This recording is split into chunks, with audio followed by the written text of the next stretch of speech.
He was told that at night, his speed, strength, endurance, and durability would increase fivefold enough to turn any normal human into a superhuman.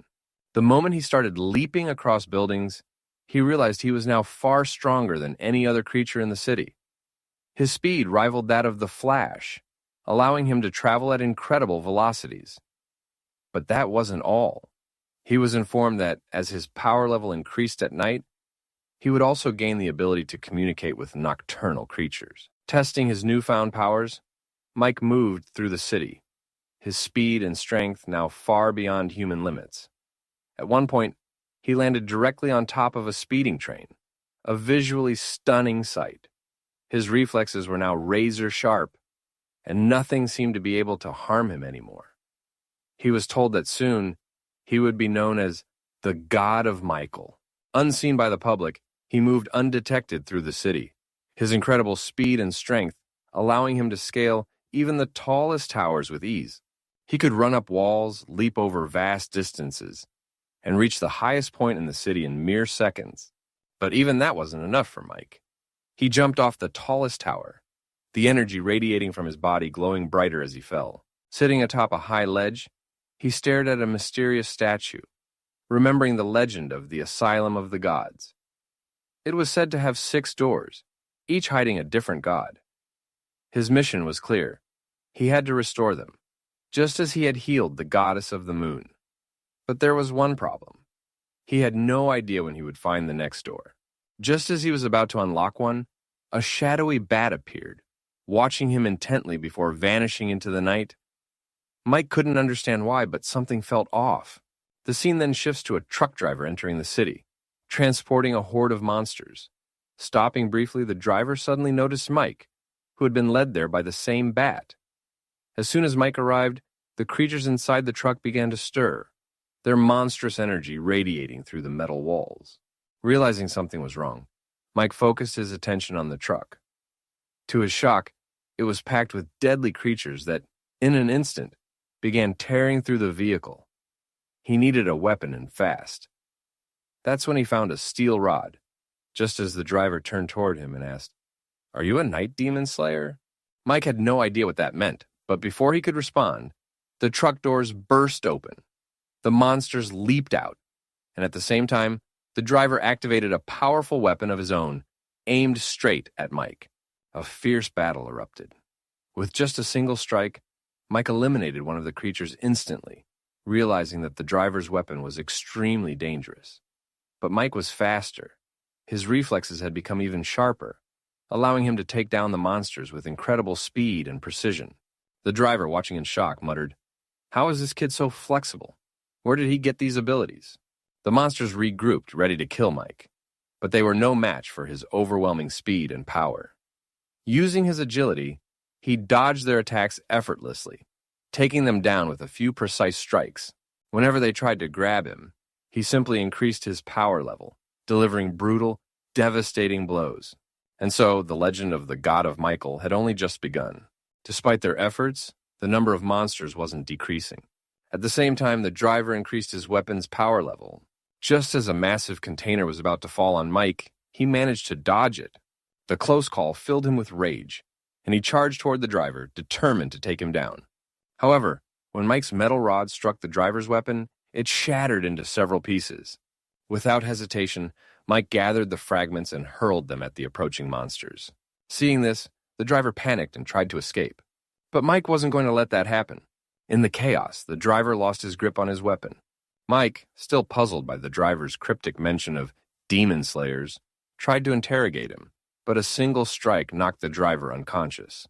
Realizing the situation was getting out of hand, Mike decided it was best to leave. As he leaped across the rooftops, people below noticed him. Just as he attempted to escape, he slipped, falling straight down only to be caught by Lao Zhao. "Where the hell have you been? I've been looking everywhere for you," Lao Zhao exclaimed. Without wasting time, he took Mike with him, determined to prove to his allies that he wasn't lying about Mike's existence. Lao Zhao brought Mike to a strange, run-down hotel that rented rooms by the hour. Inside, he wasted no time and bombarded Mike with questions. "What do you know about Michael? What's your connection to him? And what kind of abilities did he give you? But Mike was too distracted by his surroundings. Rooms filled with bizarre artifacts, catering to every kind of human fantasy. Mike smirked. Wow, you sure ask a lot of questions. So, does this mean gods actually exist in this world? Lao Zhao nodded. Yes, kid, but not all gods exist in the same way. Mike raised an eyebrow. Care to explain? Lao Zhao took a deep breath. Back in 9020, when that fog spread across the world, this city Daya was the only place untouched. 2 years later, we discovered the first mythical creature, the Dragon of Chaos Leviathan. After that, we learned about other legendary gods, including the one you saw, Michael. With a single sword strike, he split an entire volcano in half. But hidden inside that volcano was something else, a sealed entity known as the Angel Lucifer. Mike's curiosity grew. So, how many gods have you discovered? In the last 100 years, we've identified over 100, Lao Zhao explained. That's how our entire mythology system was formed. But there's one problem. We still don't know who the god of Daya is. For some reason, this city has never had a deity. And that may be why the fog never reached here. He muttered a list of names. Fujinu, Changyashi, Tanjun, Errol Shen, Sun Wukong. One of them must be connected to Daya, but we still haven't figured out which one. Mike scoffed. You really expect me to believe all this? Sounds like you got a few screws loose. Meanwhile, back at the battlefield, where Mike had obliterated the monsters and left the driver in a wreck, a new group arrived, the Night Monster Slayers. They quickly assessed the situation and realized that everything had been done by a single high school student. Lao Zhao's phone rang. It was his chief. What the hell is so urgent that you had to wake me up in the middle of the night? He asked. The chief's response was grim.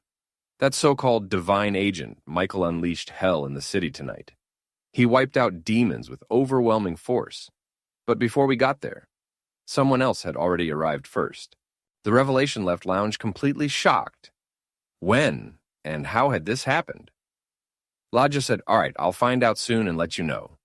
His companion insisted, you have to do it quickly because you have no idea how much trouble we could be in without Michael knowing. Lounge was deep in conversation with Mike when Mike, suspicious of his words, asked, what exactly do you want from me? Lodja responded, after the fog, a select few children were discovered to possess extraordinary, almost awakened powers. In our terminology, we call them forbidden ruse. My team and I have already classified them, and as for you, I believe you've already stepped into the realm of the ancients. Hearing this, Mike's thoughts drifted to the 6 realms, the 6 doors that had appeared before him. Slowly, everything started to connect. Lodja then said, you still haven't told me about your forwarding area. In reality, it's called Shasho the Moon Angel, the very source of your power. That's what made you a divine agent, Sheriff Michael. Mike, still puzzled, asked, but why me? Why did God choose me as his heir? Lodja looked at him. Are you seriously saying you don't know? Because as far as I understand, any agent of God receives visions or direct communication before being chosen. It's hard to believe you don't remember anything, or are you hiding something? Mike sighed. I swear, I don't know a thing. Why would I lie about something like this? But tell me, have you come across someone else like me, or could it be that you yourself are an agent of God? Lodja chuckled. Do you really think these powers are a joke? God doesn't just randomly choose agents. Only those who understand Dacia, who care about this world and its people, can become agents. And even among them, only a handful are chosen. As for me, no, I was never given that chance.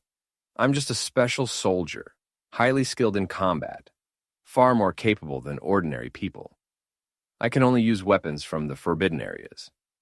One of them, for example, is an unprotected airspace with an immense power field, capable of forming an impenetrable barrier around itself. Everyone except the Dims can pass through it. That's why people call me the Keeper. Mike narrowed his eyes. So, you were lying to me this whole time? Lodja smirked. If you don't want to listen, then don't waste my time. Mike shrugged. Fine, if this conversation is over, I'd like to leave now. Lodja scoffed. So you're really going to walk away and leave me here alone? Mike replied, No, you can call someone else to assist you. From that day on, Laja started following him everywhere. College, the streets, anywhere Mike went. One day, Laja asked, "Aren't you even curious about who I am? What organization I belong to? Why I do all this?" Mike responded coldly, "No, I don't care." Laja laughed. "Come on. I've seen enough movies to know what's next. If I listen to you, you'll give me two choices, either join your group or die. And if I refuse, you'll threaten to kill me if I tell anyone." At that moment, they were watching a movie one based on real events. Laja, relentless in his pursuit, kept trying to convince Mike. "We're soldiers of an official organization. If you join us, we can draft a formal agreement for you." He continued, "This world has monsters you couldn't even imagine." Mike smirked. "Oh, I'm sure they exist. They just don't show up in daylight." Laja nodded. "Exactly. That's why our organization was created in the first place." He revealed, "Our team is called the Night Monster Slayers. Over the years, the strange and mysterious events in our city have only made these creatures more powerful and cruel than ever before.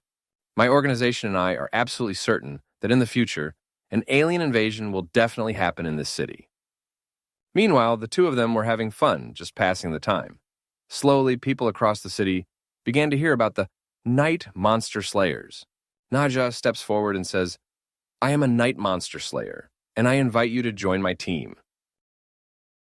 Divine Agent Michael, I would be truly grateful if you listened to me. Please accept my offer and join us.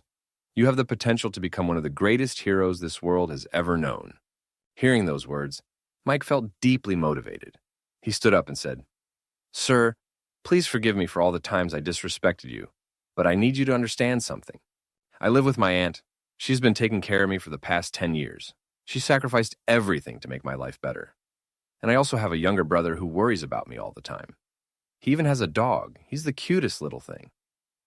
They are my whole world, my only family, and I want to spend my life with them. My aunt's health has been getting worse because of how much she works. That's why I can't commit to saving the world. I only want to protect my family, my aunt, my brother. Their happiness is the only thing that matters to me." Because of that, Mike refused Lao Zhao's offer to become a soldier. At the same time, Mike had also started taking care of the goddess of the moon. Slowly, her health was improving, and in return, Mike's powers had grown from level 3 to level 6. Meanwhile, Lao Zhao's team was pressuring him. A powerful villain is coming. We need you to bring the new hero to us at any cost." But Lao Zhao refused. "I won't force him." Then, in the next scene, we are introduced to a mysterious figure. A man who possesses the ability to control monsters. He feeds them terrifying substances, enhancing their powers, making them far more dangerous than before. After this, we see Mike returning home from school only to realize that someone was already there. A stranger and claiming to be his friend. It was Haoning, Lao Zhao. He had introduced himself to Mike's family and was now cooking in the kitchen with his aunt. Furious, Mike drags him to his room. "What the hell are you doing here? And how did you even find my house?" Lao Zhao smirks. "Relax, kid, I just came to give you some important information." He reveals that he had secretly placed a location tracker site in Mike's bag. "Listen, you only have two choices. 1, take the money and join us. 2, I kill you right here, right now." Then Lao Zhao bursts into laughter. "Relax, I'm just kidding. But seriously, if you're not joining us, then do yourself a favor, stay out of our way. Like it or not, you're an agent of the gods. That means many people, good and bad, are already looking for you. And the most dangerous of them all is the Institute. You have no idea how brutal they are. I know you don't believe me, but you and I, we're more alike than you think. When I was 6, my father died. My mother, she worked 2 jobs just to keep us afloat. She went through so much pain, and I couldn't do anything but watch. But I decided I won't just live for my mother, I will live for the world. I became a soldier to help people like you achieve their dreams. And that's why I became a Night Monster Slayer. There's no turning back for me now. But you, Mike, you're different. So think about this carefully. I know the person who made me this way wasn't good. But I also know that everyone has the right to choose their own path. So, if you want to focus on just saving your little world, your family, then go ahead. Leave the rest of the world to me. I'll handle Captain and the others." As Lao Zhao was about to leave, Mike stopped him and handed back his money, saying, "I never take money for doing the right thing."